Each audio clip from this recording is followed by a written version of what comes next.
Baik, Assalamualaikum warahmatullahi wabarakatuh. Salam sejahtera bagi kita semua.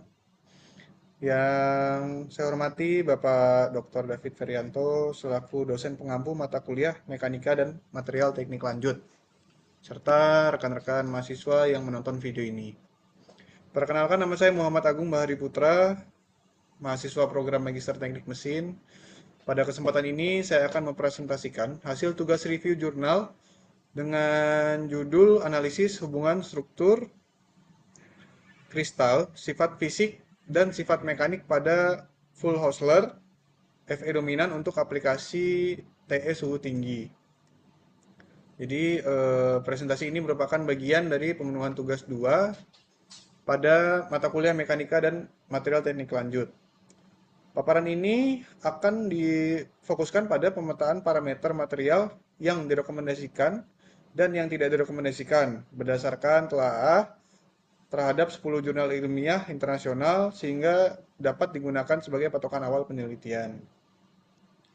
Jadi pada paparan ini saya itu akan menyampaikan telah kritis terhadap material full Hosler berbasis Fe yang ditujukan untuk aplikasi termoelektrik pada rentang suhu menengah hingga tinggi.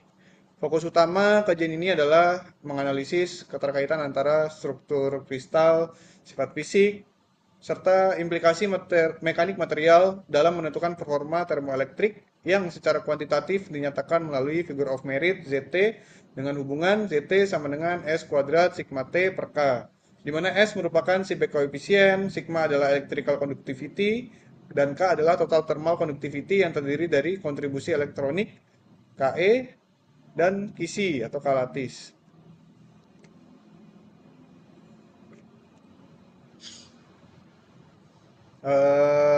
Tujuan dari review ini adalah melakukan telaah sistematis dan komparatif terhadap 10 jurnal ilmiah internasional bereputasi yang membahas material full Hosler, khususnya yang didominasi unsur Fe.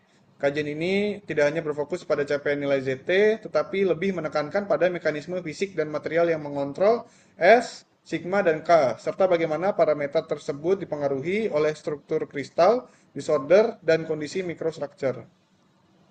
Output utama dari makalah ini adalah penyusunan patokan parameter penelitian, yaitu identifikasi parameter yang direkomendasikan dan parameter yang sebaiknya dihindari, sebagai panduan awal dalam merancang penelitian full Hosler yang stabil dan reproducible. Berikut adalah 10 jurnal yang dikaji.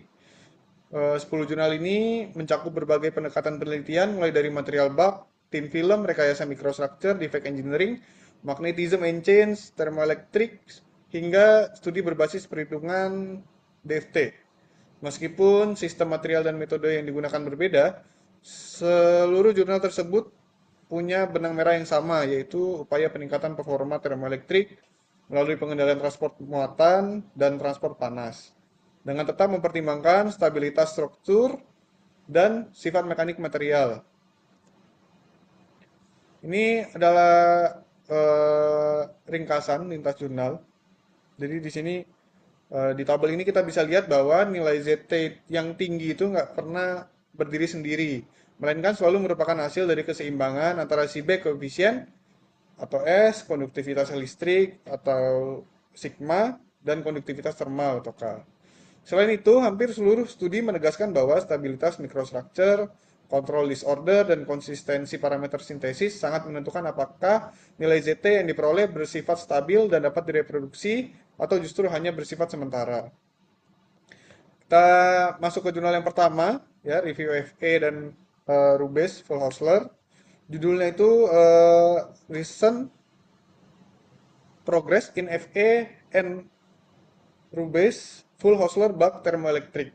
Jadi jurnal review ini menunjukkan bahwa material full Hosler itu berbasis Fe umumnya punya konduktivitas listrik yang relatif tinggi dan stabilitas mekanik yang baik.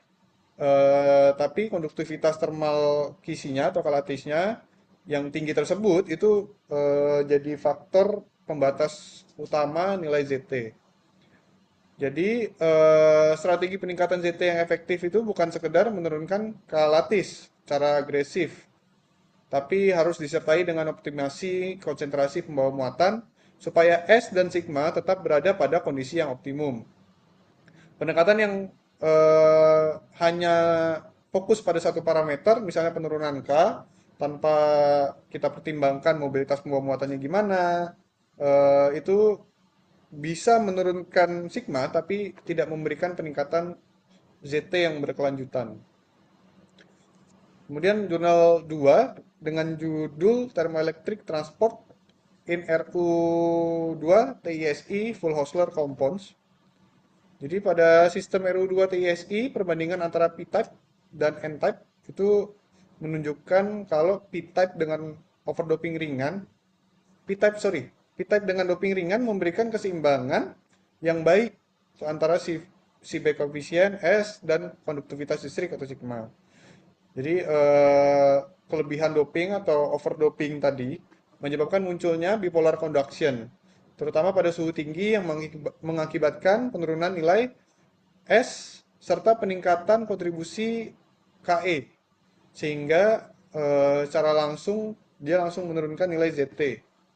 Jadi hal ini menegaskan kalau control carrier concentration itu eh, merupakan parameter kunci dalam desain material full Hosler. Masuk ke jurnal 3, judulnya Enchained Thermoelectric Performance of RU2 TISI Hosler Compounds with TA Substitution. Jadi substitusi TA pada RU2 TISI berfungsi sebagai bentuk band structure engineering yang bisa mengubah tipe pembawa muatan dan bisa meningkatkan densitas keadaan di sekitar Fermi level. Dampaknya adalah peningkatan power factor. Power factor itu S kuadrat sigma, tapi hanya dia peningkatannya itu cuma pada rentang komposisi tertentu. Jadi kalau tingkat substitusinya terlalu tinggi, peningkatan scattering menyebabkan penurunan sigma. Sehingga keuntungan dari penurunan K itu nggak mampu mengompensasi kerugian tersebut dalam bentuk nilai ZT-nya, nggak mampu dikompensasi kerugian. Karena K-nya turun drastis ya. Kemudian kita masuk ke jurnal 4 dengan judul Microstructures and Thermoelectric Properties of Hosler Fe2 VAL alloys containing oxide nanoparticles. Jadi pada sistem Fe2 VAL, penambahan nanopartikel oksida ditunjukkan untuk meningkatkan hamburan fonon sehingga kalatis dapat ditekan. Tapi efektivitas pendekatan ini sangat bergantung pada dispersi nanopartikel dan kontrol microstructure. Nanopartikel yang terdispersi tidak homogen justru meningkatkan hamburan pembawa muatan, menurunkan sigma, balik lagi, dan berpotensi menurunkan keandalan mekanik material. Kita masuk ke jurnal selanjutnya, jurnal 5, dengan judul Excellent Thermoelectric Performance of Fe2NBAl Alloy Induced by Strong Crystal Unharmonicity and High Band Degenerasi. Fe2NBAl menunjukkan pendekatan yang lebih fundamental, yaitu penurunan kalati secara intrinsik melalui unharmonicity kisi yang tinggi. Karena mekanisme ini berasal dari sifat kristal, sigmanya itu tetap tinggi. Stabilitas mekaniknya juga bisa stabilitas mekanik pada suhu tingginya juga tetap bisa terjaga. Pendekatan ini itu bisa menghasilkan ZT tinggi tanpa memerlukan rekayasa microstructure yang ekstrim, sehingga sangat relevan kalau untuk aplikasi yang jangka panjang. Kemudian kita masuk ke jurnal 6, judulnya itu Enhancement of Thermoelectric Performance of Full Hosler MN2 AL Lois via Anti-Side Defect Engineering. Pada MN2 FAL, Anti-Side Defect digunakan sebagai parameter desain untuk memodifikasi transport panas dan muatan. Anti-side defect yang terkontrol itu dapat menurunkan kalatis dan meningkatkan ZT. Tapi kalau nggak dikendalikan, anti-side itu berlebih bisa menurunkan mobilitas pembawa muatan sehingga sigmanya turun dan performa menjadi tidak stabil. Kita lanjut ke jurnal ke-7 dengan judul Large Improvement of Thermoelectric Performance by Magnetism in Co-base Full Hosler Alloys. Studi ini menunjukkan bahwa kontribusi magnetisme kayak Magnon drag dapat meningkatkan Seebeck coefficient. Tapi efek ini cuma signifikan kalau kari temperaturnya itu posisinya berada dekat dengan suhu operasi. Karena itu magnetisme ini harus diperlakukan sebagai parameter tambahan. Jadi bukan sebagai solusi utama dalam peningkatan ZT. Slide selanjutnya itu jurnal ke-8 dengan judul High Thermoelectric Performance of P-Type Fe2 P08 Mn02 AL Hosler Loy Thin Films. Jadi kalau di tim film itu parameter seperti suhu deposisi, ketebalan film itu sangat mempengaruhi strain, microstructure, dan mobilitas pembawa muatan. Walaupun power factor yang tinggi dapat dicapai, aspek stabilitas termal dan mekanik khususnya terhadap siklus termal itu tetap jadi tantangan utama untuk aplikasi praktis. Slide selanjutnya, jurnal ke-9 dengan judul Investigation of Full Hausler Alloys MN2TAL and MN2WAL for Spintronic and Thermoelectric Application. Jadi studi berbasis DFT ini menekankan bahwa stabilitas termodinamika dan elastik merupakan prasyarat sebelum membahas performa termoelektrik. Material dengan nilai ZT tinggi tetapi tidak stabil secara structure tidak layak untuk dikembangkan secara eksperimen. Slide selanjutnya kita ke jurnal yang terakhir, 10. Itu berjudul Crystal Structure, Stability and Transport Properties of Li2BeAl and Li2BeGa Hausler Alloys.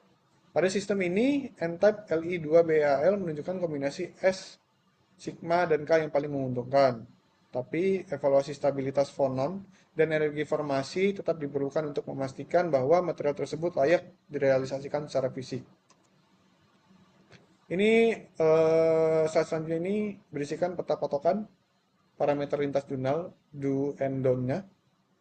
Jadi dari keseluruhan jurnal itu dapat kita simpulkan bahwa peningkatan ZT yang reproducible hanya dapat dicapai melalui keseimbangan simultan antara S, sigma, dan K. Strategi yang paling konsisten adalah doping ringan, control disorder, serta penurunan kalatis tanpa menurunkan sigma. Sebaliknya, kalau misalnya overdoping terlalu banyak, dan rekayasa mikro atau nanostrukturnya yang terlalu agresif, cenderung menurunkan stabilitas dan keandalan hasil. Simpulan pada review jurnal pada kali ini, itu secara keseluruhan performa thermoelectric material flow Hosler ditentukan oleh keterpaduan parameter material, bukan oleh optimasi satu parameter secara terpisah. Jadi makalah ini menyediakan patokan awal bagi peneliti untuk merancang material full Hosler dengan ZT tinggi, stabil, dan dapat direproduksi melalui pemahaman mendalam hubungan struktur, sifat, dan performa. Demikian paparan singkat yang dapat saya sampaikan. Terima kasih atas perhatian Bapak dosen dan rekan-rekan yang menonton video ini. Saya tutup. Assalamualaikum warahmatullahi wabarakatuh.